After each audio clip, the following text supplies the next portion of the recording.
principal detrás de esta plática, la cual es el MDMA, también conocido como éxtasis o Molly.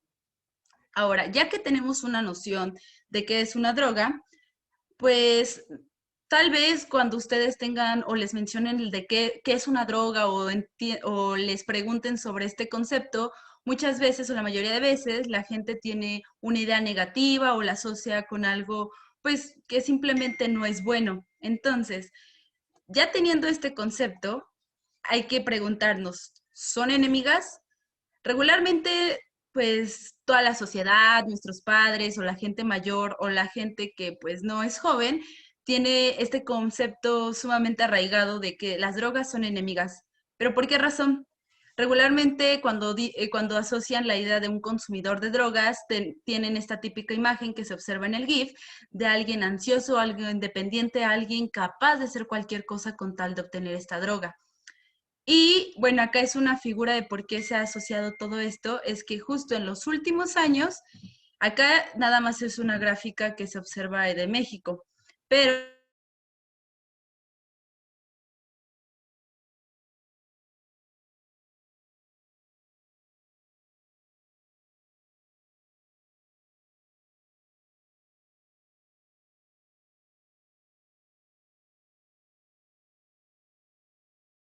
porcentaje de la población que se ha estado incrementando en cuanto al consumo de las drogas. Entonces, pues los gobiernos y la sociedad, al no tener una idea clara de qué son las drogas, incluso hasta la fecha se sigue investigando por esta misma razón de que no se ha logrado entender realmente cuál es el misterio detrás de ellas, se han empleado distintas campañas, distintos programas para darles una imagen negativa. Entonces, aquí es donde se da el comienzo del tabú. Incluso, bueno, al menos los que son de mi generación, es decir, del 95 para 2005 aproximadamente, conocemos un poco acerca de este comercial que se hizo muy famoso, muy viral en ese tiempo, incluso hace unos años recientes se volvió a viralizar, de que es una campaña antidrogas. Y este es un ejemplo simplemente, pero existen muchísimos ejemplos de campañas que se han hecho antidrogas. Incluso, debido a todas estas campañas que se han hecho, se ha visto que la tolerancia social, es decir, cómo la gente percibe o qué también es visto por la sociedad que alguien consuma una droga, pues se ha visto de manera negativa o casi no es permitido. Incluso acá en esta gráfica de la derecha se observa que tolerancia de la familia, es decir, que tanto es aceptado por alguien que algún familiar consuma alguna droga, pues el porcentaje de tolerancia es mínimo. Realmente lo tachan de algo súper malo o completamente negativo. Mientras que del otro lado vemos la tolerancia a un amigo y sí, se ve aumentada, pero aún así sigue siendo muy pequeña. Pero todo esto se ha originado a partir de la incertidumbre de conocer realmente qué es esta sustancia y no se con y hasta la fecha pues siguen sin conocerse. Entonces, ya que tenemos esta idea un poco, pero ¿por qué todas estas campañas antidrogas, más allá de que hay un misterio y de que no se conoce realmente de qué está pasando con ellas? Es por algo. Ay, esperen, disculpen, se fue hasta la última parte de la presentación. Disculpen. Ahora sí, volviendo, es porque debido al consumo de las drogas se ha formado una dependencia, una drogadicción. ¿Pero qué es una drogadicción? Es una enfermedad crónica caracterizada por la búsqueda y el uso compulsivo e incontrolable de una droga, a pesar de las consecuencias adversas.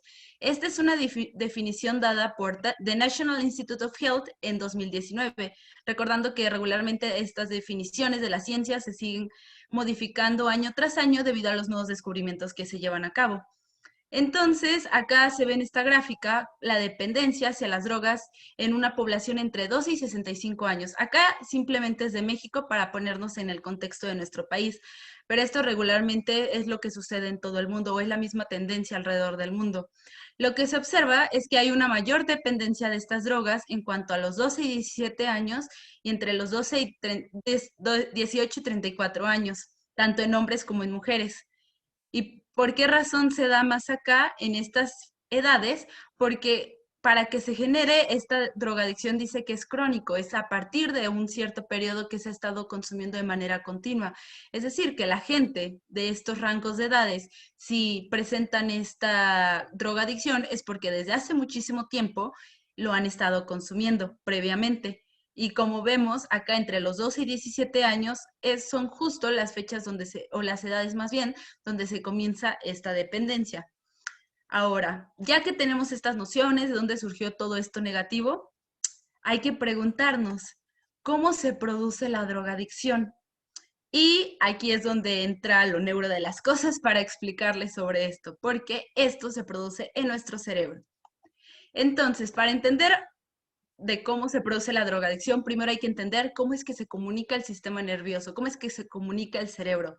Nosotros como seres humanos regularmente nos comunicamos mediante palabras, gestos, expresiones, signos, símbolos, etc. Entonces, hay un emisor, es decir, alguien que va a dar un mensaje, y un receptor, es decir, alguien que va a recibir el mensaje. Y debe haber una buena comunicación entre el emisor y el receptor para que lo que quiere darse a entender con el mensaje pues sea entendido o sea llevado a cabo. ¿Y qué creen? En el sistema nervioso o en nuestro cerebro también sucede lo mismo. Aquí tenemos nuestro cerebro. Y pues bueno, esta comunicación se va a dar entre neuronas. ¿Y qué es una neurona? Una neurona es una célula, es la célula que es la unidad anatómica y fisiológica del sistema nervioso.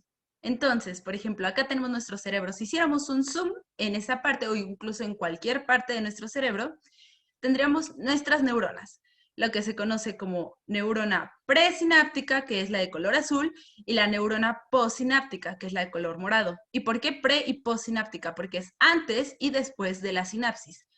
¿Y qué es la sinapsis? La sinapsis es justo el espacio que, si le ponemos acá un zoom, es ese espacio donde se va a llevar a cabo esta comunicación entre una neurona y otra. ¿Y cómo es que se da esa comunicación? Si nosotros como personas hacemos la comunicación mediante palabras, gestos, ¿cómo lo hacen las neuronas? Las neuronas lo van a hacer mediante neurotransmisores, que van a ser moléculas o sustancias químicas que van a transmitir un mensaje de una neurona a otra. Y pues bueno, acá haciendo este zoom, acá tenemos una neurona presináptica y una postsináptica. Los círculos rojos van a ser lo que representen nuestros neurotransmisores, y estas pequeñas cosillas como azul turquesa o azul agua van a ser nuestros receptores o transportadores, es decir, van a ser aquellos que van a agarrar el mensaje o lo van a entender, es decir, a van a recibir lo que es el neurotransmisor y van a hacer que esa señal se lleve a través de la siguiente neurona mediante señales eléctricas, porque el sistema nervioso, una forma de comunicarse es mediante señales eléctricas.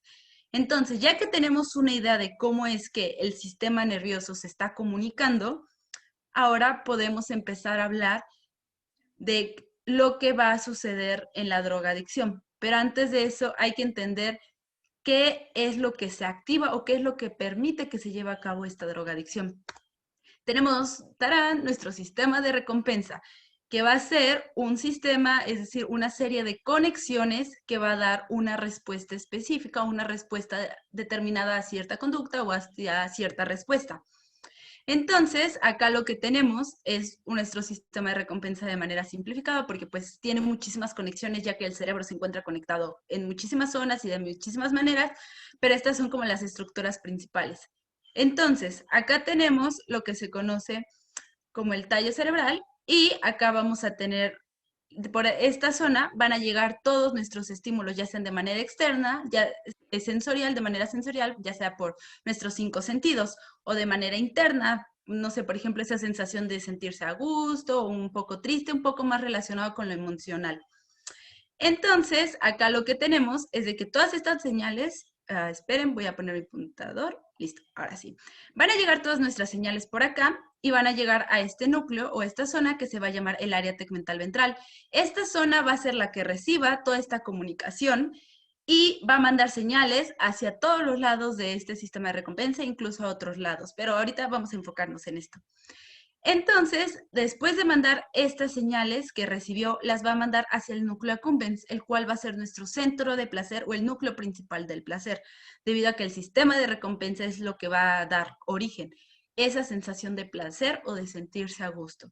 Y finalmente, el núcleo accumbens va a llevar a cabo una transmisión de toda esta información a lo que se conoce como la corteza prefrontal, que va a ser una zona encargada de tomar las decisiones ejecutivas, es decir, todas esas decisiones lógicas o tomar decisiones o el actuar lógico del cerebro. Y entonces, ¿qué pasa cuando se activa este sistema de recompensa? Ya que tenemos una idea de cómo es que se lleva a cabo la comunicación en el cerebro. Ahí tenemos nuestras neuronas nuevamente.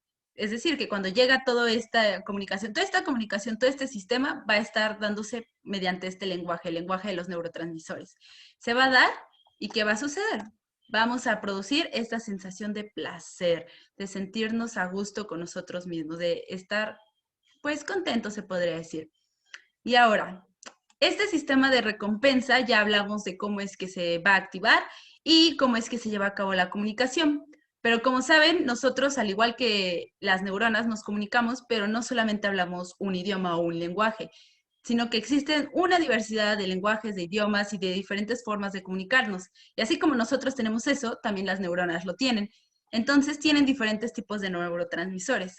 Pero ahorita nada más por la razón y el objetivo de la plática, voy a enfocarme en aquellos que están relacionados con la recompensa, es decir, con el placer.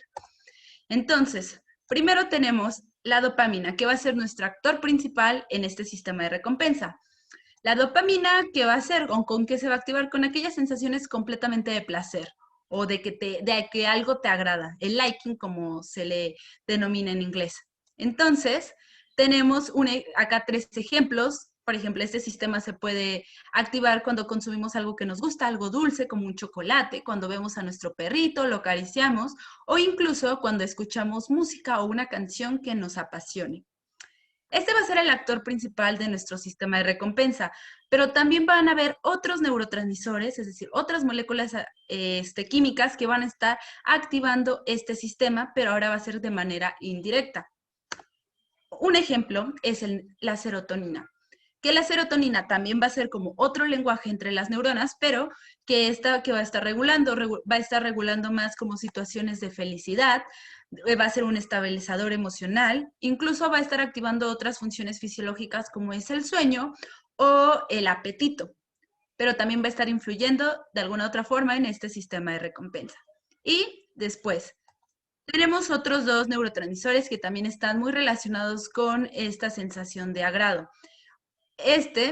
Son las endorfinas, que van a ser neurotransmisores más relacionados con la disminución del dolor. Y estos son regularmente relacionados con el ejercicio porque son liberados cuando se lleva a cabo este. Incluso hay algo que se llama efecto del corredor, que es cuando un corredor ya lleva bastante tiempo corriendo, ya está súper agotado, pero va a llegar un punto donde si sigue corriendo ya va a dejar de sentir dolor o se va a sentir a gusto. Y es por lo mismo de que se están liberando en ese momento esas endorfinas que disminuyen el dolor. Y luego está la oxitocina, que va a ser otro neurotransmisor, pero este va a estar más relacionado con la sensación de amor, con los lazos fraternales, sobre todo incluso entre madre e hijo, y también va a incrementar la confianza. Entonces, ahora, ya que sabemos cómo es que son los diferentes lenguajes del cerebro en cuanto al sistema de recompensa o esta sensación de placer, ya podemos ir juntando todo. Entonces, de nuevo, tenemos nuestro sistema de recompensa, pero ahora sí vamos a ver cómo es que se activa. Va a llegar nuestra sensación o nuestra señal que va a determinar nuestra sensación de placer. Se va a liberar dopamina en el área tegmental ventral hacia todas las diferentes zonas. De ahí va a haber esta comunicación que ya hemos visto y finalmente vamos a sentir nuevamente la sensación del placer. Pero hay algo muy curioso y es que justo este sistema de recompensa puede estar activado por drogas. ¿Y cómo es que se activa por drogas? Es porque las drogas llegan a ser agonistas de ciertos neurotransmisores. ¿Y a qué me refiero con agonistas? Agonistas se refiere a que van a ser moléculas químicamente similares que van a hacer que los receptores que están captando a estos neurotransmisores mediante estas drogas también los van a estar activando de manera muy similar. Entonces, tenemos de nuevo nuestro sistema de recompensa, pero ahora, ¿qué pasa si consumimos una droga? Este es un ejemplo de la cocaína, que es un agonista a la dopamina, es decir, que va a activar completamente los receptores dopaminérgicos. Entonces consumimos la cocaína. ¿Y qué sucede con nuestra comunicación neuronal? Va a suceder, pero va a estar incrementada. ¿Por qué? Porque la cocaína va a hacer que se liberen más neurotransmisores de los que se tenía normalmente en liberación. Entonces va a hacer que la señal eléctrica o la comunicación entre una neurona y otra se incremente, se exacerbe.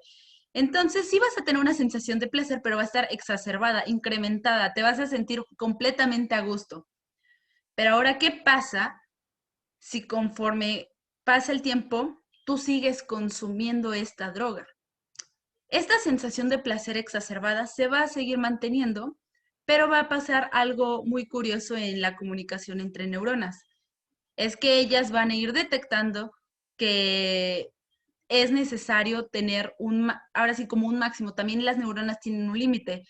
Van a decir, oye, no necesito tantos neurotransmisores porque pues nada más con que me sienta a gusto es más que suficiente. No tengo que tener tanto, no llegar tanto a esta respuesta. Está siendo demasiado. Entonces, ¿qué pasa? La neurona, conforme va pasando el tiempo, va a ir disminuyendo su liberación de neurotransmisores. Pero ¿por qué se sigue manteniendo esta sensación de placer exacerbada? Es porque tú sigues consumiendo la droga. Pero ahora, ¿qué pasa si tú dejas de consumir la droga? Esta señal exacerbada va a desaparecer, pero tu neurona presináptica ya captó de que ya no es tan necesario que libere tantos neurotransmisores. Entonces, si tú quitas esta droga, desaparece esta señal exacerbada, desaparece el número de neurotransmisores. Entonces la otra neurona si decía, oye, necesito 5 neurotransmisores para sentirme a gusto, pero ahora solamente me estás dando 3, ¿cómo creen que va a suceder? Esa sensación de placer ya no se va a alcanzar. Entonces viene lo que se conoce como el síndrome de abstinencia, donde te sientes decaído, triste y esta sensación de placer desaparece y se invierte. Deja de existir esta señal y te sientes triste, decaído, sin ganas de hacer muchas cosas. Esta es una forma de hacerlo y otra forma de que sucede es de que incrementan el número de receptores. Esto es por otras formas químicas que se dan, pero finalmente acaba siendo lo mismo. ¿Y esto cómo lo pueden entender? Ven que les había comentado de que debe haber una comunicación entre una persona y otra.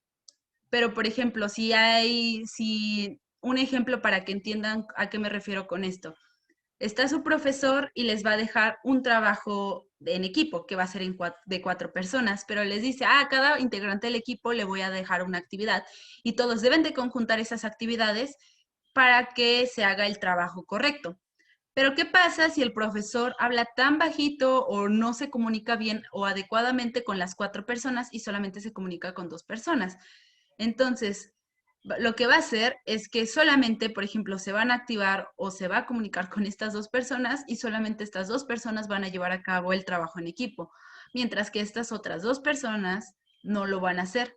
Entonces, ¿qué es mejor? Un trabajo en equipo entre 4 personas donde estén bien repartidas todas las actividades y se lleven a cabo adecuadamente, o que simplemente 2 personas lo hagan y las otras 2 personas pues no hagan nada. Claro, si se da eso, pues no se va a llevar a cabo bien la acción. Entonces, es lo mismo que sucede con las neuronas. Entonces, existen 2 mecanismos. Entonces, por esta razón de que se sigue consumiendo la droga una y otra vez, es que se va a empezar a dar la dependencia. Por esta misma razón, de que tú, al quitar la droga y sentirte todo decaído y triste, vas a buscar volverla a consumir para volver a sentirte en esta sensación de placer. Por ejemplo, si volvemos a consumir la droga, se vuelve a dar esta sensación y todos felices y contentos. Entonces, ahora, si ya vimos esto, ¿ocurre en algún cambio en el cerebro o algo que ya determine por siempre que este cambio va a ser permanente? Y pues ahora nos preguntamos, ¿qué cambios ocurren en el cerebro cuando se da este consumo continuo de esta droga? Existen múltiples estudios que se han hecho o se han llevado a cabo para ver justo estos efectos de las drogas a lo largo del tiempo. Y todo esto fue antes del 2010 la mayoría de estudios, o incluso hay muchísimos estudios al principio del 2000 sobre buscar estos efectos de las drogas. Y acá, por ejemplo, vemos un estudio del lado izquierdo donde se observó la actividad. Esto fue mediante una técnica llamada resonancia magnética funcional, donde ven cómo es que se va a dar, qué tan funcional van a ser ciertas áreas ante ciertas tareas en el cerebro. Y acá van a estar evaluando un grupo control, que va a ser un grupo que va a ser como el grupo normal o donde no va a tener cambios, para poder estar haciendo comparación contra el grupo experimental, que es el grupo experimental va a presentar la situación que nosotros queremos evaluar, que en este caso es el consumo de alguna droga, como es el de cocaína o metanfetamina. Acá en color rojo y amarillo se van a ver altos niveles de pues, actividad, y cuando es azul y morado se van a ver bajos niveles de actividad. Y enfocándonos en esta parte, que esta zona se llama el núcleo caudado y el estriado, que van a estar encargados de ciertas actividades motoras, van a estar en el grupo control, tanto en cocaína como en metanfetamina, muy exacerbados. Bueno, no exacerbados, va a tener una actividad normal. Es decir, esto va a ser lo basal. Pero si lo comparan con alguien que lleva bastante tiempo, un consumidor de cocaína o metanfetamina, vean, la actividad se ve disminuida. Es decir, ya no tiene esta actividad tan alta como se observa en el grupo control. Pero algo que hay que tomar importante o en consideración en estos estudios es que a las personas que evaluaron que consumían cocaína o metanfetamina desde hace muchísimo tiempo, no se desconoce si realmente era la única droga que consumían o si esa droga que consumían era completamente pura, porque regularmente la gente que compra en la calle drogas, a veces la droga que compra no es la droga pura, es la droga combinada con otras sustancias químicas que pueden cambiar completamente pues la actividad o lo que se tenía predeterminado.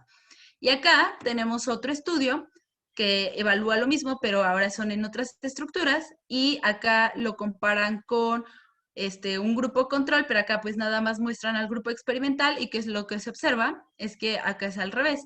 Acá, entre más amarillo o rojo sea, pues se ve realmente los cambios con respecto al grupo control.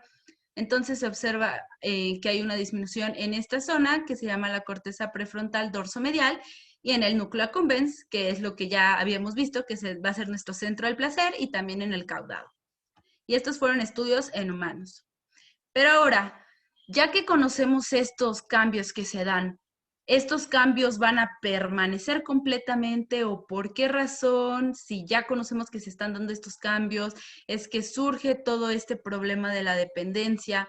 ¿O por qué razón nos preocupa tanto involucrarnos o saber, o más bien hacer todas estas campañas antidrogas? Esto es porque lo que sucede es que la dependencia va a influir en cuanto a muchísimos factores, pero uno de los factores que va a ser muy importante a tomar en cuenta es la edad. Como ya vimos en las gráficas anteriores, pues los consumidores empiezan desde edad muy pequeña.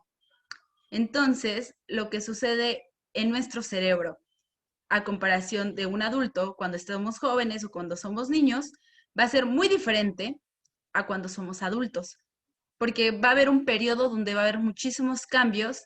Entonces, lo que va a suceder es de que esos periodos donde haya muchísimos cambios puede verse afectado por el consumo o el inicio del consumo de estas drogas. Y para entender esto, ¿por qué quiero yo explicarles esto? Primero tenemos a nuestra neurona, que hay que explicar. Ya es un zoom, y bueno, en nuestra neurona vamos a tener dos componentes, bueno, en todo nuestro sistema nervioso va a estar dividido en dos partes, que se le llama sustancia gris y sustancia blanca. ¿Pero qué son? La sustancia gris va a estar conformada por lo que se le conoce como soma, es decir, los cuerpos de las neuronas, donde se va a iniciar la señal, donde se va a llevar a cabo la síntesis de estos neurotransmisores que van a llevar a cabo toda la señalización entre neuronas. Y luego vamos a tener a las dendritas y al axón, que van a estar conformando lo que se conoce como sustancia blanca. Estas zonas van a estar recibiendo y enviando la señal. Aquí, mientras que aquí se origina, aquí se envía y se recibe continuamente. Y ahora, ya que tenemos esto en mente, ahora les voy a explicar lo de los cambios que les había mencionado anteriormente. Supongamos que vamos a poner una metáfora para que se vaya entendiendo esto. Tú cuando eres bebé o cuando eres un recién nacido, al inicio de tu vida, la mayoría de veces tienes muchísima ropa, muchísima cantidad de ropa porque le regalaron a tu mamá que del baby shower o que tu mamá compró muchísimo de aquí o de allá. Entonces tú naces, pero tienes muchísima ropa. Y así sucede en nuestro cerebro. Cuando nacemos, nosotros tenemos muchísimas neuronas, muchísimas conexiones por todo nuestro cerebro. Pero ¿qué pasa? Conforme pasa el tiempo, tú vas creciendo, entonces mucha ropa te deja de quedar o la rompes o se te echa a perder o algo así sucede. Entonces que la ropa que le hace tu mamá o alguien que te cuide simplemente la va haciendo a un lado porque pues ya te dejó de quedar o ya no te sirve. Mientras que en el cerebro sucede algo similar. En el cerebro, conforme tú vas creciendo, como debido a que tienes muchísimas conexiones, el cerebro va a ir seleccionando aquellas o se van a ir seleccionando aquellas que sí van a ser necesarias o van a ser suficientes para llevar a cabo lo que, pues las actividades o las conductas que tú normalmente tienes en tu día a día. Entonces, lo que sucede es que se va a dar lo que se conoce como una muerte selectiva celular, es decir, todas aquellas neuronas que pues no estén dando información o simplemente estén estorbando en la señalización de tus neuronas, las van a matar, bueno, no se las van a matar, se van a morir por un proceso llamado apoptosis y ahora vamos a tener solamente las conexiones funcionales o que sí van a servir en nuestro cerebro, como sería el ejemplo de nuestra ropa de cuando somos bebés. Simplemente nos quedamos con aquella ropa que nos sigue quedando. Y conforme vamos creciendo, vamos a ir dejando de crecer poco a poco y va a llegar un punto donde incluso vamos a dejar de crecer. Entonces, la ropa que pues teníamos antes va a seguir quedándonos y vamos a seguir teniéndola. Entonces, así sucede con el cerebro igual. Conforme va pasando el tiempo, solamente nos vamos a quedar con aquellas conexiones que sí nos van a seguir sirviendo o nos van a seguir siendo funcionales. ¿Y por qué quiero llegar con esto? Porque lo que se ha observado, recuerdan el periodo que les había mencionado que iban a suceder muchos cambios en el cerebro, sucede entre la infancia y la adolescencia. Aquí tenemos un estudio que se hizo en el 2004 por Goktai y colaboradores. Lo que hicieron fue igual medir por resonancia magnética la cantidad de sustancia gris que tenía el cerebro. Entre más rojo o rosita fuera es porque tenía mayor cantidad de sustancia gris, mientras que entre más azul y morado era, tenía menos sustancia gris. Y vean, conforme va pasando el tiempo, la sustancia gris va disminuyendo. Pero ustedes dirán, pero si va disminuyendo el cuerpo de las neuronas, ¿cómo es que se mantienen estas neuronas? O más bien, ¿cómo es que se mantiene el volumen del cerebro casi idéntico? ¿O cómo es que el cerebro no se deforma? Es porque toda esta sustancia gris o los cuerpos de neuronas que se van eliminando están siendo no sustituidos, sino que más bien van, pues sí, se podría decir que sustituidos o simplemente van haciendo otras conexiones, las neuronas funcionales para hacer que estas conexiones sean más fuertes. Pero, ¿cómo sucede esto? Por ejemplo, aquí tenemos una neurona que es un poco diferente, que es conocida como una neurona piramidal. Y recuerdan la neurona anterior que teníamos, vean, acá tiene pues unas cuantas conexiones y acá se van a tener más conexiones. Vas a tener menor cantidad de sustancia gris conforme pasa el tiempo, pero la cantidad de sustancia blanca va a ser la misma. Incluso puedes llegar a tener neuronas así, donde vean, simplemente es un cuerpo celular, un soma, a comparación de todas las conexiones que puedes llegar a tener. ¿Y por qué es importante esto? ¿Por qué lo menciono? Porque justo en este periodo donde se está llevando a cabo todos estos cambios, cualquier factor ambiental, interno, genético, puede llegar a influenciar sobre estos cambios.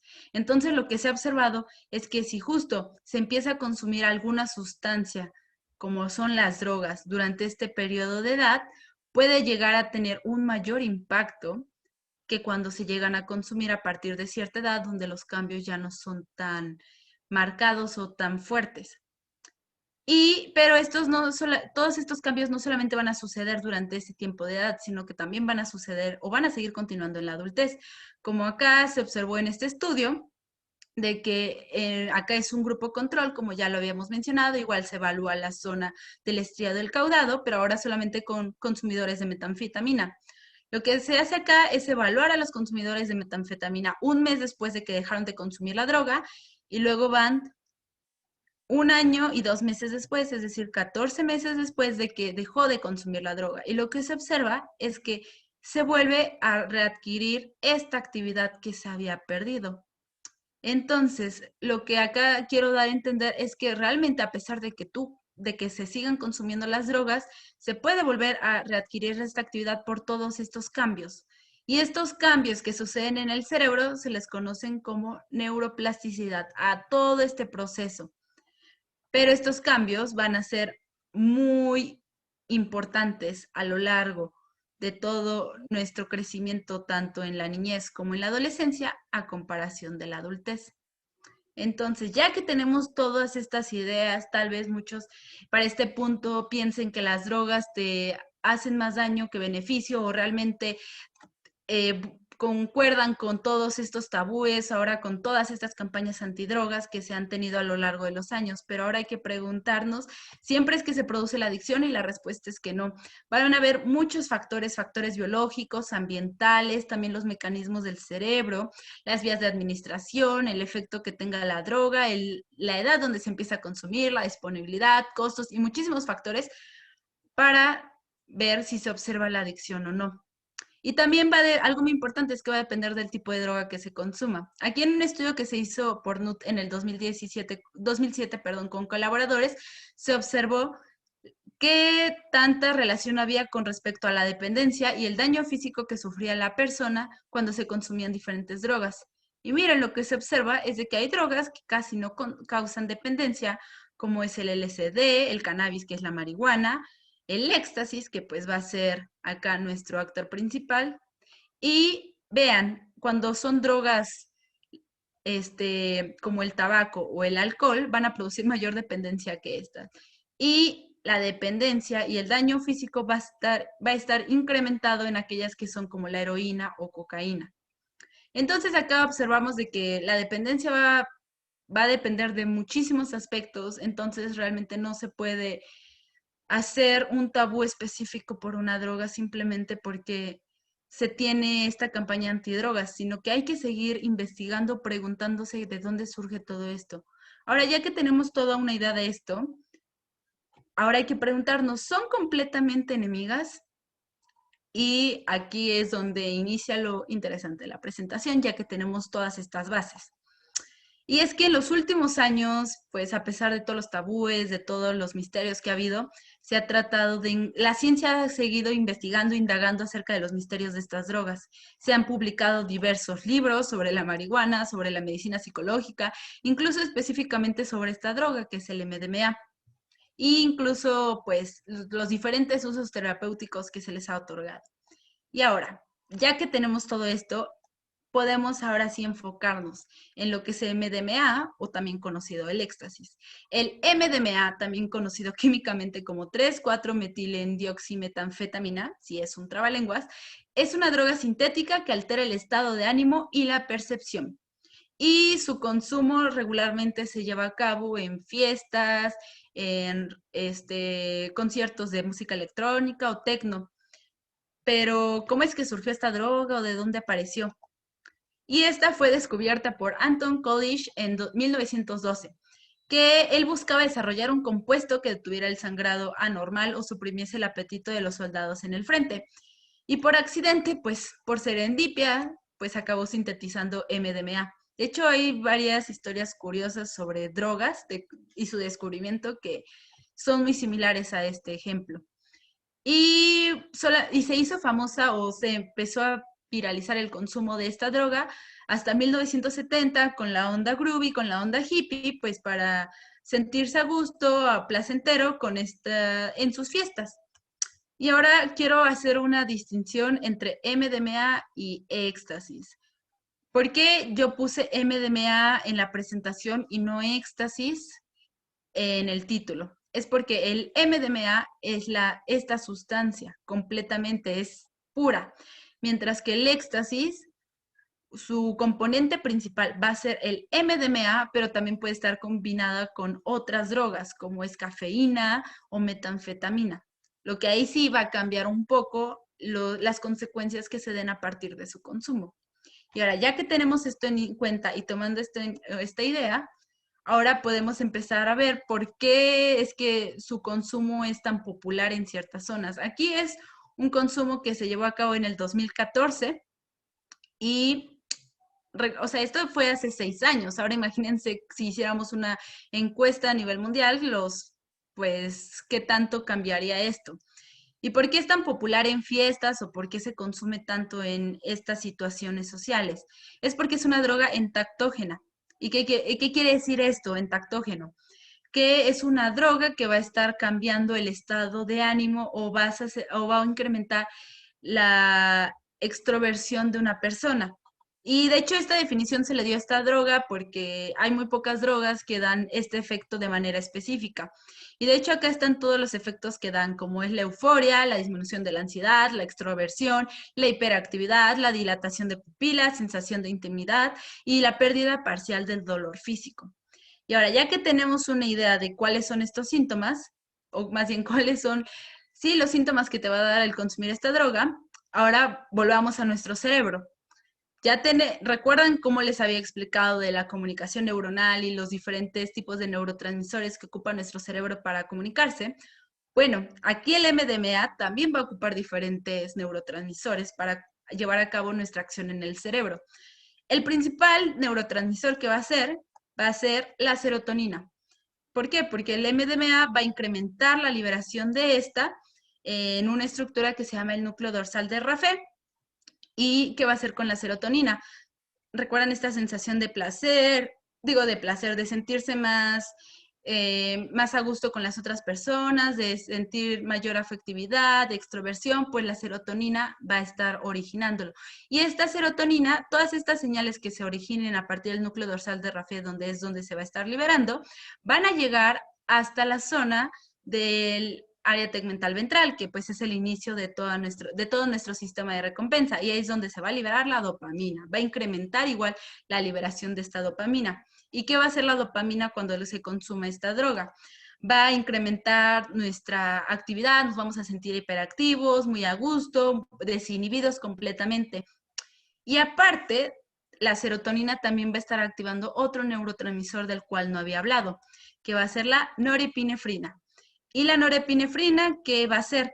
Este neurotransmisor lo que va a hacer, va a disminuir la sensación de dolor que sintamos hacia los demás y también va a estar muy relacionada con la activación de ciertas sensaciones de alerta o respuestas fisiológicas de alerta más bien, como es el incremento de nuestro latido cardíaco, la dilatación de pupilas, y un ejemplo es de que al incrementar nuestro latido cardíaco, pues va a estar dilatando más bien va a estar incrementando todo nuestro flujo sanguíneo y eso va a permitir que pues haya mayor flujo de oxígeno, de sangre en todo nuestro cuerpo. Ahora imagínense, si tenemos todos estos efectos donde te sientes más afectivo hacia la otra persona, te sientes desinhibido y también te sientes con toda la energía del mundo para hacer una y otra cosa, pues al tener todos estos síntomas, pues la gente prefiere consumirlo en las fiestas para poder tener una sensación o una experiencia más placentera. Entonces ya tenemos todo esto en cuenta. Ahora, en la investigación, ¿cómo es que se ha tomado en cuenta esta droga para la investigación? Se han hecho muchísimos estudios en roedores para ver cuáles son los efectos que tiene esta droga. Se han hecho en ratas, en ratones principalmente, y lo que se ha observado es que hay una presencia de sensibilización motora y social. ¿Y qué es la sensibilización? Va a ser el incremento de la respuesta conforme se continúa el consumo de la droga. Entonces, conforme las ratas y los ratones se les seguía administrando esta droga, su actividad motora y su actividad social, de interacción social, se iba incrementando conforme iban pasando los días, como pues se ven en estas gráficas. Y ahora, esto fue lo que empezó a dar como una pista a los investigadores de qué era lo que estaba sucediendo en esta droga o de qué manera podía llegarse a utilizar. Entonces, también se llevaron a cabo estudios en humanos, donde se midió la interacción social y se vio en cantidades pequeñas y grandes de MDMA, como la interacción social es decir, el tiempo que pasaban con otras personas también se iba incrementando, incluso como si activaba o disminuía sí, la actividad de otras zonas, como por ejemplo acá en este estudio se midió la actividad que había en la amígdala, que es una estructura relacionada con la ansiedad, con el miedo, y lo que se observa es que justo cuando se consumía esta droga a partir de esta dosis, la actividad se veía completamente disminuida de esta zona, haciendo que, si, imagínense, si la zona que produce ansiedad y miedo se ve disminuida, entonces la ansiedad y el miedo en la persona también se ve disminuida. Y ahora, ya que los investigadores, la gente de ciencia tenía esta idea, ¿qué empezó a hacer? Se empezó a dar un uso terapéutico a esta droga en diferentes aspectos. Y ahora, lo que se ha observado en algunos estudios en humanos es de que va a afectar en diferentes zonas. La primera es la percepción social, debido a que va a estar produciendo mayor empatía en las personas y va a disminuir los efectos negativos del rechazo social. La otra zona es específicamente el comportamiento social, donde va a estar incrementando el habla, va a haber mayor apertura a la conversación, va a haber una mejor comunicación, una disminución de la evitación, es decir, de la gente que evita a otras personas, esto se va a disminuir. También la confianza y reciprocidad va a verse presente y va a haber un aumento de la interacción social. Y finalmente va a haber otra zona donde va a estarse afectando este MDMA, que va a ser el comportamiento individual, donde en estudios la misma gente que ha consumido esta droga ha reportado un incremento de la espiritualidad, un incremento en la creatividad y un incremento en la autoconciencia.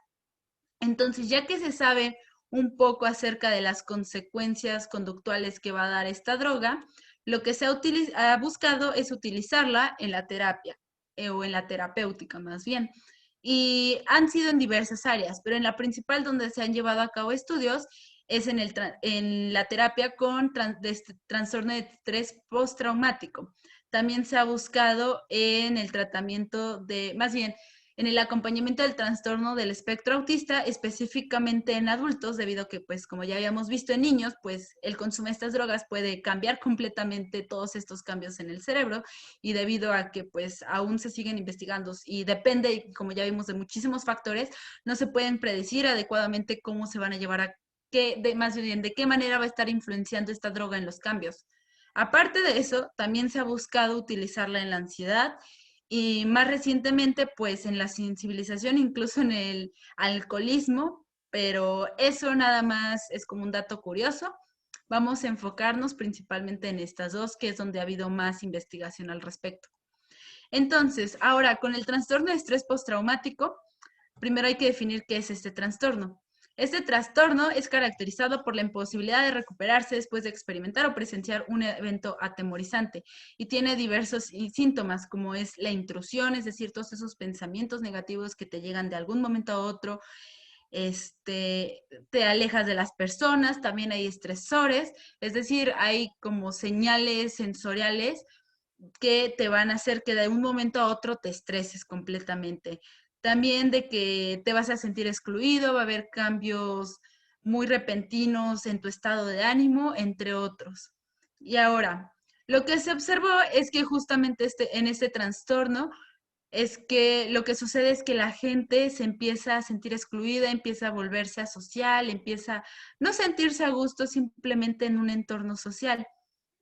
Entonces, si ya viendo todos los síntomas que te da el consumo del MDMA y los síntomas presentes en este trastorno, se ha tratado de utilizar esta droga para ayudar a combatir este trastorno. Entonces, se han hecho muchísimos estudios, los primeros estudios fueron justamente con este trastorno, y lo primero que se estuvo evaluando fue la neurotoxicidad, es decir, qué tanta toxicidad producen las drogas en las neuronas, sobre todo en las de serotoninérgicas y las dopaminérgicas.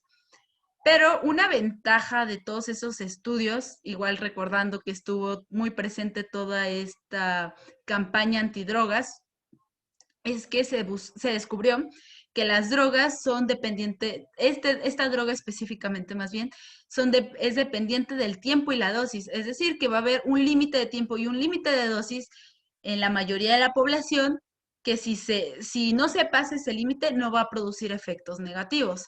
También hubo un estudio donde, bueno, algunos estudios donde decían que había una disminución de capacidades cognitivas con el consumo del MDMA, pero con este estudio no se podía, más bien nunca aseguraron los investigadores que el MDMA solamente se estuviera consumiendo o que si el MDMA estaba sintetizado, era sintetizado de manera pura o si estaba combinado con otras drogas. Y pues todos estos estudios que querían dejar en mal las drogas, que nos dieron una ventaja, que fue que nos dieron información suficiente para saber las dosis adecuadas y aquellas que fueran tóxicas. Entonces, tomando esto en cuenta, los investigadores ya tenían como un límite en el cual no pasarse, o más bien un rango seguro en el cual se podía llevar a cabo esta investigación. Y bueno, ya tomando esto en cuenta, porque estos fueron los primeros estudios a principios del 2000 o antes del 2010, ahora siguen los siguientes estudios que son de una época pues más reciente, que son a partir del 2010, donde en estudios más recientes ya se buscó tratar de llevar el MDMA pues a la terapia directamente de este trastorno. Y lo que se ha observado es que presenta ventajas de que no muestran efectos a largo plazo en los estudios que se han hecho con los pacientes y que es funcional para personas con resistencia. ¿Y qué es la resistencia? La resistencia va a ser la incapacidad de que la persona pueda responder ante los tratamientos o hacia los fármacos que le han estado suministrando, otorgando a lo largo pues de todo el tiempo que ha estado padeciendo este trastorno. Entonces hay cierta población donde a pesar del tiempo de terapia, a pesar de los medicamentos que se utilizan, no dan una respuesta. Entonces, cuando se empieza a consumir o se empieza a suministrar esta droga, empiezan a responder, empiezan a tener efectos positivos. También es de que la terapia ahora sí, el acompañamiento de la terapia junto con la droga ha dado resultados bastante buenos, incluso mejores que la terapia sola. Y lo que se ha observado es que existe un mejor desempeño en la terapia por parte del paciente, también que hay mayor facilidad para recordar las cosas, ya que muchas veces en los trastornos de estrés postraumático, la razón o el evento que causó este trastorno, pues no se recuerda, entonces no se puede atacar desde la raíz. También que la voluntad y la capacidad para procesar los eventos pasados es más fácil, más sencilla y es mejor. Y también que hay una disminución en la evitación y en la actitud defensiva que tiene el paciente hacia las demás personas. Y también los pacientes han reportado que han visto mejoría en otros ámbitos de su vida, como un mejor desarrollo en otras áreas de su vida personal, ya sea del social, del trabajo o incluso en los estudios. Esto es en cuanto a trastorno de estrés postraumático. Y ahora, en humanos se hicieron muchísimos estudios donde se mostró que el consumo de esta droga pues incrementaba la sensación de felicidad, de apertura hacia los demás y también de sentirse tan cercano hacia las otras personas. Y también se ha visto que ha incrementado ciertos niveles de oxitocina, que se observa incrementada, que como ya habíamos visto era un neurotransmisor asociado con pues la sensación de placer. Y con estos tres marcadores, que bueno, en este estudio los ocuparon como marcadores de serotonina, es decir, que si se veían incrementado era porque efectivamente la serotonina se estaba viendo liberada. Y ahora, ya que conocemos esto, ya tenemos una idea de qué usos buenos se les puede estar dando al MDMA más allá de un uso recreativo. Ahora podemos pasar al trastorno del espectro autista, que este trastorno va a estar caracterizado por 4 síntomas principales, que van a ser alteraciones en la percepción sensorial. Esta gente regularmente va a ser hipersensible, es decir, va a reaccionar de manera exacerbada a estímulos que para nosotros pues simplemente sería algo normal. También van a tener conductas repetitivas. Algo súper importante por el cual se decidió empezar a utilizar el MDMA es que va a tener dificultades en la interacción social y también va a llegar a tener problemas de lenguaje. ¿Y por qué razón se tomó la iniciativa de utilizar el MDMA? es que las personas pertenecientes al espectro autista tienen una respuesta ansiogénica, es decir, de ansiedad, ante la incapacidad de poder anticipar o interpretar lo que sucede en las situaciones sociales. Entonces, esto le impide desenvolverse de mejor manera en un ambiente social, en un ambiente de trabajo o en un ambiente que implique interaccionar con otras personas. En este trastorno se ha estudiado de manera más reciente, pero aún así han encontrado cosas interesantes. Es que, por ejemplo, en estudios en adultos, lo primero que buscan atacar son los desafíos, de que son tres principalmente. La adaptación social, que a veces llegan a presentar traumas debido al rechazo que tienen a partir de la población o de la gente a su alrededor. Y muchas veces llegan a caer en depresión por lo mismo de que no se sienten aceptados y todo esto origina pues una ansiedad social. También se han visto algunos estudios dándoles MDMA a gente con trastorno del espectro autista y con gente que sí con gente que no lo tiene y con gente que sí lo tiene. Y en ambos casos han visto que hay una mejor comunicación y una mayor facilidad de desenvolvimiento en situaciones de cara a cara, debido a que hay gente con del trastorno del espectro autista que le cuesta mucho trabajo interaccionar de manera muy directa con otras personas.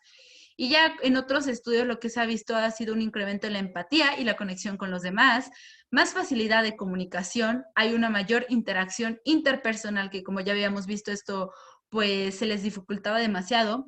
También hay una comodidad de contacto visual y hay un incremento de la verbalización de las emociones, ya que la mayoría de gente con trastorno de espectro autista le cuesta trabajo expresar lo que siente o llegar a decir lo que realmente siente, incluso le cuesta trabajo entender ellos mismos qué es lo que están sintiendo o identificar las emociones de las otras personas. Entonces, en un estudio más reciente que he hecho, este fue en el año pasado, lo que se hizo fue evaluar a gente del trastorno del espectro autista, donde se le dio la droga y se le dio un placebo, es decir, se le dio algo, porque fueron como pastillas, entonces se le dio una pastilla donde ellos no sabían si estaban consumiendo realmente la droga o simplemente estaban como comiendo un dulce que se le conoce como placebo, es decir, una sustancia que va a estar sustituyendo a la droga para que evalúen realmente si la droga está surtiendo efecto en los pacientes o más bien como que el mismo paciente se está engañando de que sí le está surtiendo la droga efecto cuando pues es él mismo el que se está engañando. Entonces lo que se midió fue la respuesta de ansiedad a partir de esta escala y lo que se observa es que hay una disminución de la ansiedad conforme va pasando el tiempo. Esta es la línea base, donde parten antes de que consuman la droga. Luego la primera sesión donde consumen la droga. Luego la segunda sesión, luego dan un punto, después de cierto número de sesiones, dan un número de fin y durante este tiempo se siguió evaluando a los pacientes, pero en otros aspectos. Y 6 meses después de que se inició todo esto, se vuelve a evaluar y lo que se observó es de que esta disminución de la ansiedad se preservó. Lo que es curioso es que acá realmente ningún resultado es completamente significativo debido a que la variabilidad de respuesta entre un paciente y otro fue bastante grande, pero hay que considerar que igual los pacientes que fueron evaluados fueron muy poquitos. Los pacientes pertenecientes al grupo experimental simplemente fueron 8, mientras que aquellos que fueron del grupo control fueron nada más 4. Entonces, pues ellos lo que decían, los autores de este artículo, es de que es necesario continuar con los estudios, tomando en cuenta las normas bióticas para permitir una mejor calidad de vida para las personas con TEA. Pero esto nada más fue evaluando lo que fue esta escala de ansiedad, pero ya cuando se le hacía entrevistas específicas a los pacientes, se observó que muchos de ellos empezaban a tener bueno, más bien decían que tenían un mejor desenvolvimiento en la sociedad, que se sentían mejor, más a gusto con ellos mismos. Incluso algunos habían dicho que se habían dado la oportunidad de hacer amigos, de buscar una pareja, debido a que muchos de ellos pues realmente tenían, ante la ansiedad social, pues tenían miedo de empezar a dar ese paso o más bien animarse a llevarlo a cabo. Entonces, se mostró realmente un desenvolvimiento y este desenvolvimiento fue específico en este grupo, mientras que en el grupo placebo realmente no se mostró ningún cambio. Y ya para este punto, ustedes dirán, ah, no, pues sí, las drogas son bastante buenas, bastante eficientes, hay que seguir promoviendo su uso, su consumo, pero esperen, alto, hasta aquí nada más y por motivos del objetivo de esta reunión, de esta presentación, es específicamente del MDMA. Pero también, así como todo hay algo bueno, también hay algo malo. Es que la droga se sigue estudiando. Realmente han hecho estudios donde demuestran que esta droga llega a tener efectos negativos en el cerebro, como fue en este estudio hecho en ratones, que midieron como la concentración que había de transportadores de serotonina, y en rojo es de que había mayor concentración y en azul y en morado es de que había menor concentración.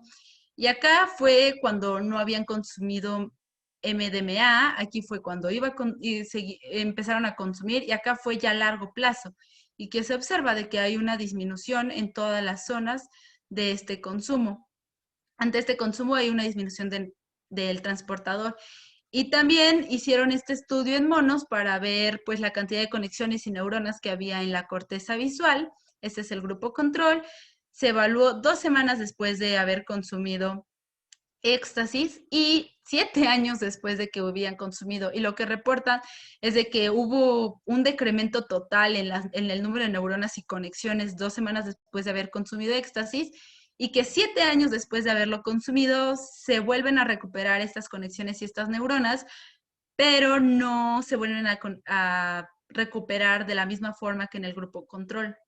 Pero hay que considerar dos cosas en este estudio. El primero, acá, es de que este fue llevado a cabo en el 2003. Y de hecho a los ratones les dieron cantidades de droga de MDMA específicas para producir toxicidad en el cerebro. Y en este estudio, aparte de que fue en 1999, es de que se les administró a los monos éxtasis, no fue puramente MDMA, ellos lo reportan como éxtasis, recordando que el éxtasis no es de manera pura simplemente MDMA, y también de que le inyectaron concentraciones específicas para mostrar toxicidad. Y ahora, ya que tenemos todo esto, ya que sabemos todo el contexto que enfoca esta droga, podemos llegar finalmente al término de esta presentación haciéndonos esta pregunta. ¿Son amigas o son enemigas? Ese era el título, pues, de la presentación. Y la respuesta es de que ni una ni otra, sino que simplemente las drogas no son amigas ni son enemigas. Todo va a depender de los diversos factores que rodean al consumidor y el contexto donde se está desenvolviendo.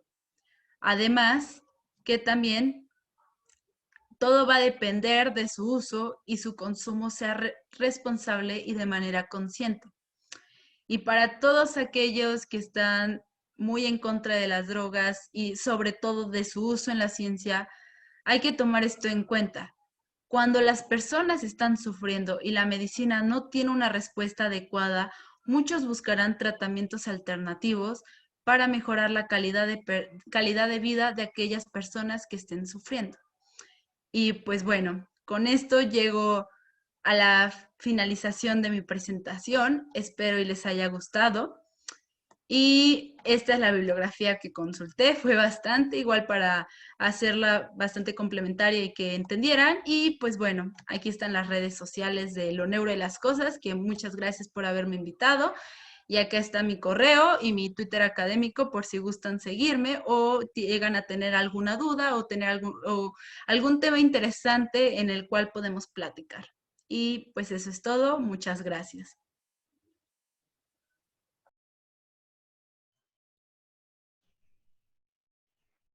Muchísimas gracias, Magda.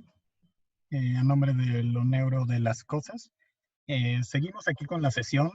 Para todos los que tengan alguna duda, sigan agregando sus preguntas en el chat, pueden hacerlo. Y Magda, te comenzaré a leer las preguntas en el chat que comenzaron desde hace tiempo, ¿vale? Sí, claro. Bueno, la primera pregunta, Daniela Torres pregunta aquí, ¿hay alguna razón por la cual se le llama al soma sustancia gris y a las dendritas y axón sustancia blanca?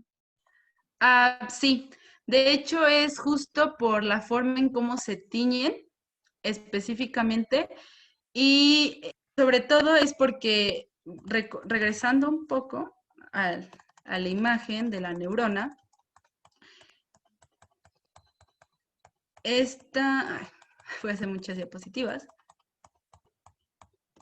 Esta neurona, lo que es el axón, va a estar recubierto por algo que se le conoce como mielina, que de hecho no lo mencioné, pero pues ahora que lo mencionas lo voy a decir. Y esta zona, debido a esta cantidad de mielina, se va a estar tiñendo de color blanco a partir de las tinciones que se le estén dando, mientras que el soma va a estar tiñéndose de color gris. Y por esa razón se le conoce como sustancia gris o sustancia blanca. Perfecto. Bueno, a menos que Daniela tenga otra duda, vamos a pasar a la siguiente pregunta.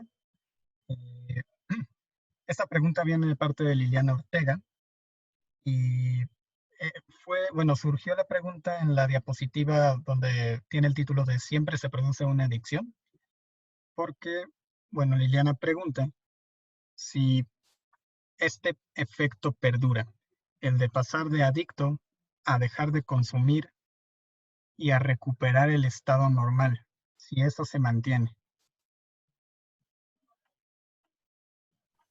Ok, si eso se mantiene, pues es una pregunta bastante interesante, debo decir, realmente muy buena, pero realmente no se sabe.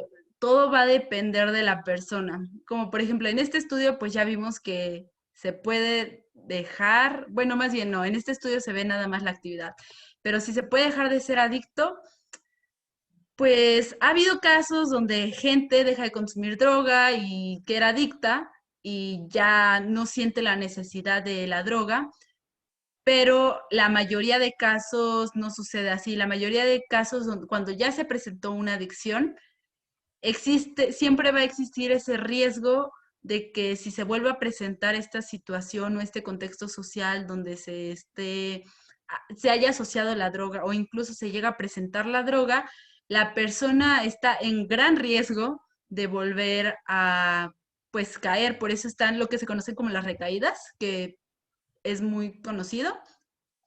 Entonces, regularmente esto va a suceder muy seguido. Por ejemplo, si, no sé, una persona se volvió drogadicta, la anexan, se recupera y dicen, ah, pues ya se curó. La persona realmente no va a dejar de ser drogadicta, sino que lo que va a suceder es que va a estarse alejándose de aquellos contextos o va a estar evitando aquellos contextos que le permitan volver a consumir la droga. Pero aún así va a seguir siendo, va a estar en riesgo a pesar de todo. Perfecto. Liliana Ortega es la que hace igualmente la siguiente pregunta. Ella tiene la duda de qué es eso de la sensación de intimidad.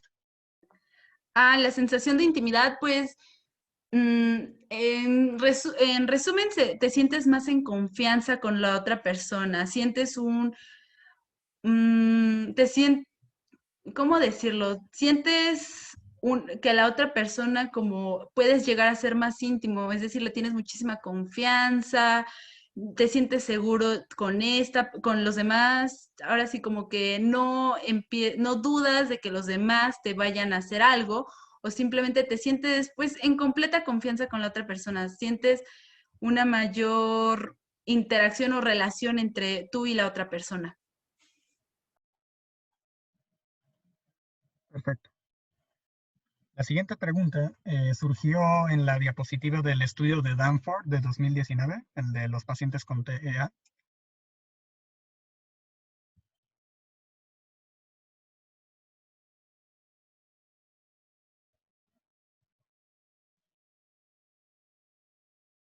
Ahí. Sí, claro.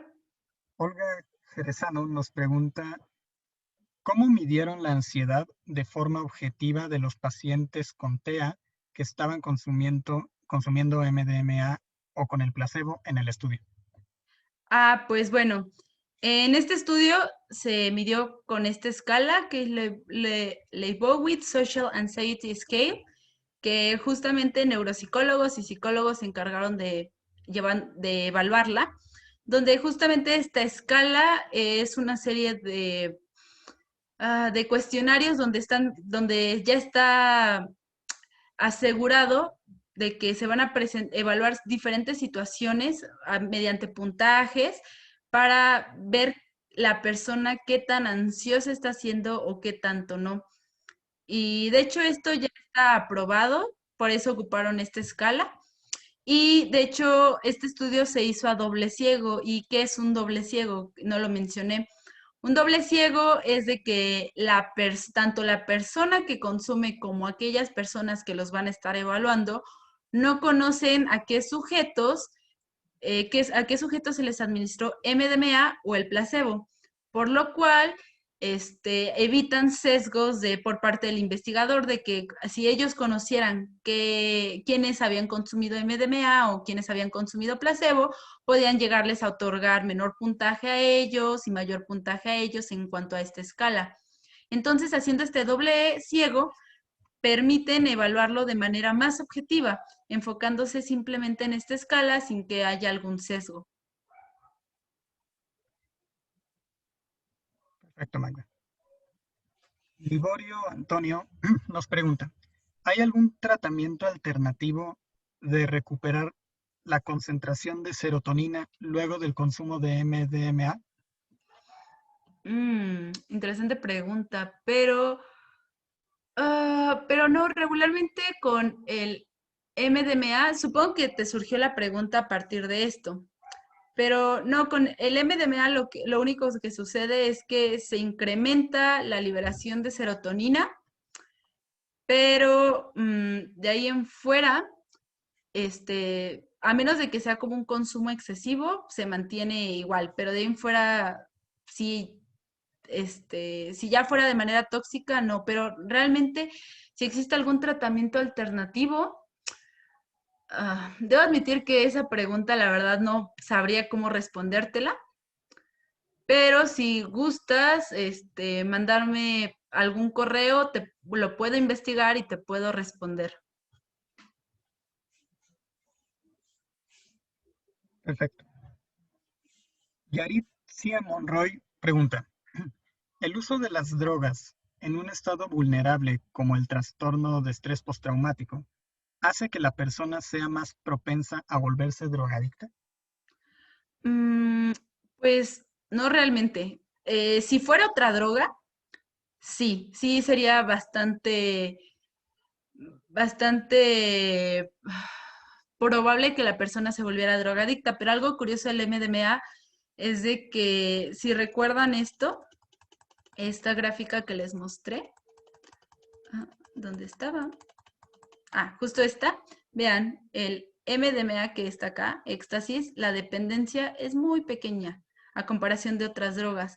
Y de hecho los casos de dependencia de MDMA acá sé que había sido muy enfática, que era éxtasis y toda la cosa, de que es una diferencia entre MDMA, pero realmente acá se refiere a MDMA, no a éxtasis.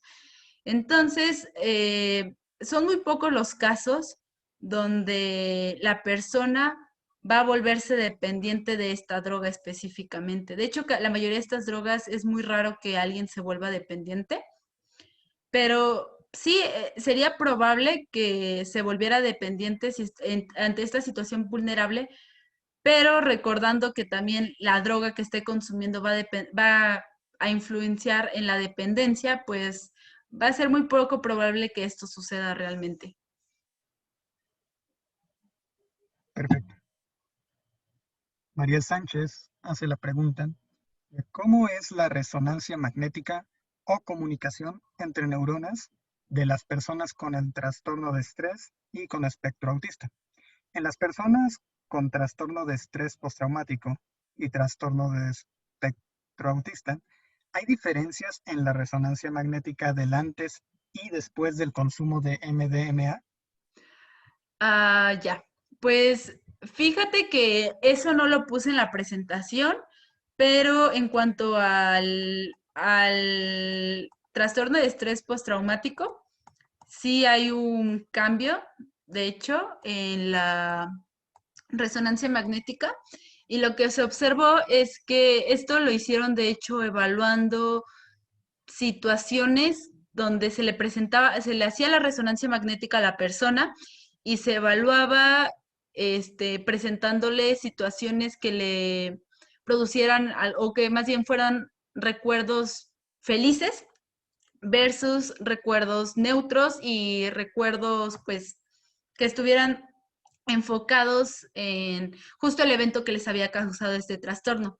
Entonces, lo que se observó específicamente en estas personas de trastorno de estrés postraumático, cuando consumían MDMA, es de que estas zonas relacionadas con el placer o zonas que, algunas zonas como fue el núcleo accumbens y el área tegmental ventral, creo, pero fue específicamente el accumbens, había mayor actividad cuando se les daba MDMA a cuando no.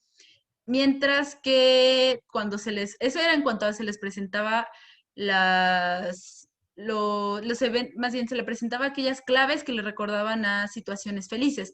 Mientras que cuando se les recordaba aquellas claves que estuvieran relacionados con el evento de estrés postraumático, se veía en la persona sin MDMA se veía un incremento en la actividad de la amígdala, pero cuando consumían MDMA, lo que sucedía es de que había un decremento en la actividad de esta zona. Eso es en cuanto a trastorno de estrés postraumático.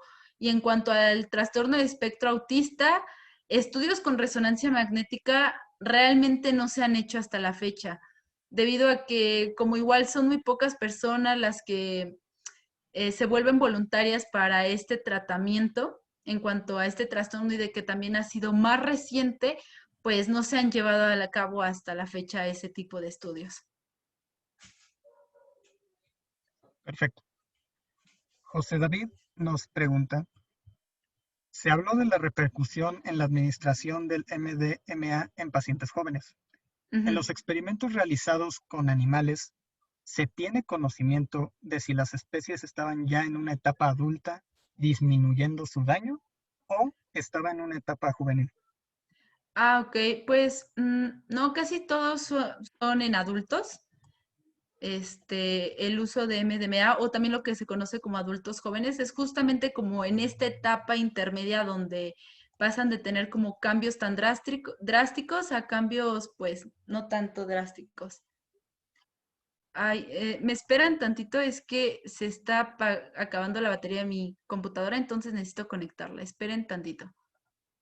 Sin ningún problema.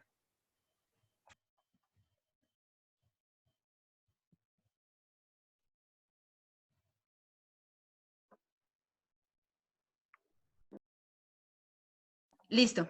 Entonces, ¿te refieres a estos estudios? Pues son más referentes a ratas y, bueno, ratas y ratones que se les llama adultos jóvenes, que son justamente en esta etapa intermedia que es donde se va a dar como la etapa de finalización de estos cambios tan bruscos a cambios más avanzados. Bueno, más bien dejar de hacer los cambios conforme llegaban a la etapa adulta y con, pues, ratones jóvenes realmente no, casi no se ha hecho, ha sido más en adultos, debido a que justo el consumo de esta droga, pues, ha sido más enfocada en los adultos que en los niños o los jóvenes. Muy bien. La siguiente pregunta la realiza Melanín Salazar Uh y -huh. dice, ¿cuál es la razón de que las drogas psicodélicas no generen un mayor nivel de adicción? Ah, ok. Me agradó esa pregunta. Pues bueno, recordando esta tabla, esta gráfica justo, es que la mayoría de estas drogas psicodélicas, como llamaron, y estuvo bastante bien porque la mayoría pues produce una alteración de la percepción de la realidad, es de que estas van a ser, recuerdan del concepto de agonista, pues estos van a ser regularmente agonistas de la serotonina. Entonces, como ya habíamos visto, que justo el actor principal de nuestro sistema de recompensa va a ser la dopamina. ¿Qué sucede cuando se está siendo agonistas de dopamina o están interviniendo de manera directa en este sistema de recompensa? Es donde se va a producir en mayor cantidad la drogadicción o la dependencia. mientras que cuando es otra droga, que como son las drogas psicodélicas, que estas más bien activan el sistema serotoninérgico y el sistema serotoninérgico es el que va a activar el sistema de recompensa. Entonces, como lo está activando de manera indirecta, esto hace que la dependencia sea mínima.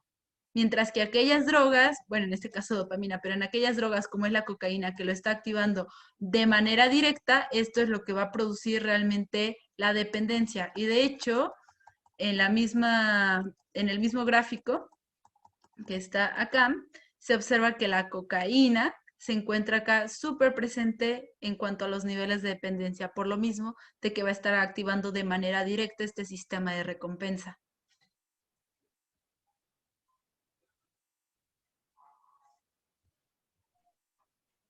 Perfecto. Y por ahora la última pregunta que se ha hecho es de Eduardo Ponce y él pregunta, ¿con qué reactivo se puede verificar la pureza del MDMA? ¿Con qué reactivo? Ay, ahora sí me agarraste de bajada porque la verdad no sabría responderte. Mm, pero realmente no sabría responderte, pero sí debe existir, estoy casi segura. Pero la verdad no sé, no sé responderte porque como igual mi presentación estaba más enfocada acerca de los usos terapéuticos, no me enfoqué mucho en esto en cuanto a la química, pero igual si quieres me puedes mandar un correo, investigo y te respondo.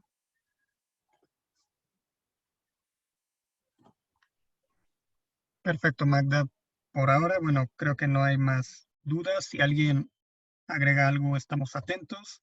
Si no, Camila, Antonio, los dejo para que cierren la sesión.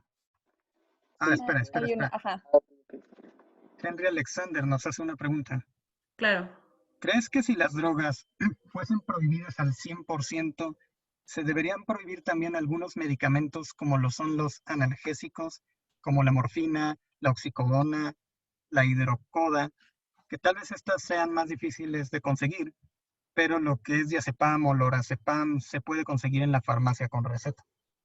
Interesante pregunta.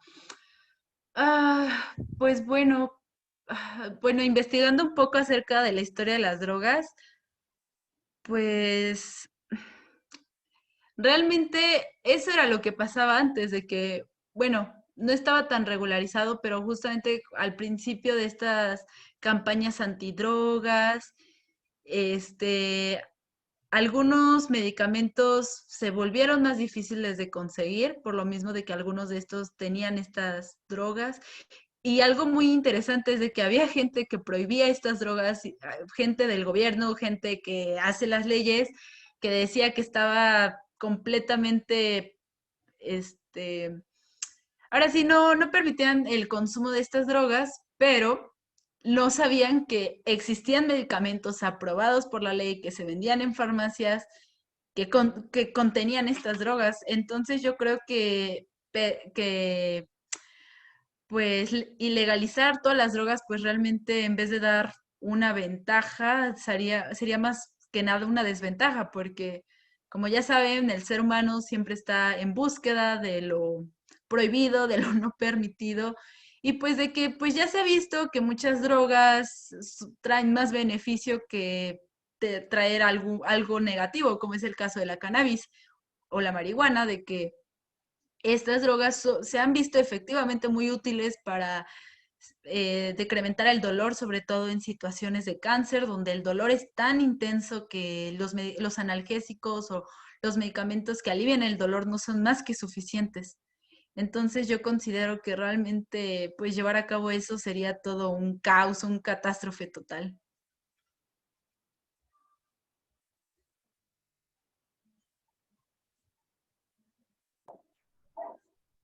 Bueno, pues muchas gracias Magda por tu charla tan iluminadora y les agradecemos a todos y a todas su participación en esta primera reunión y esperamos verles pronto. Y Camila.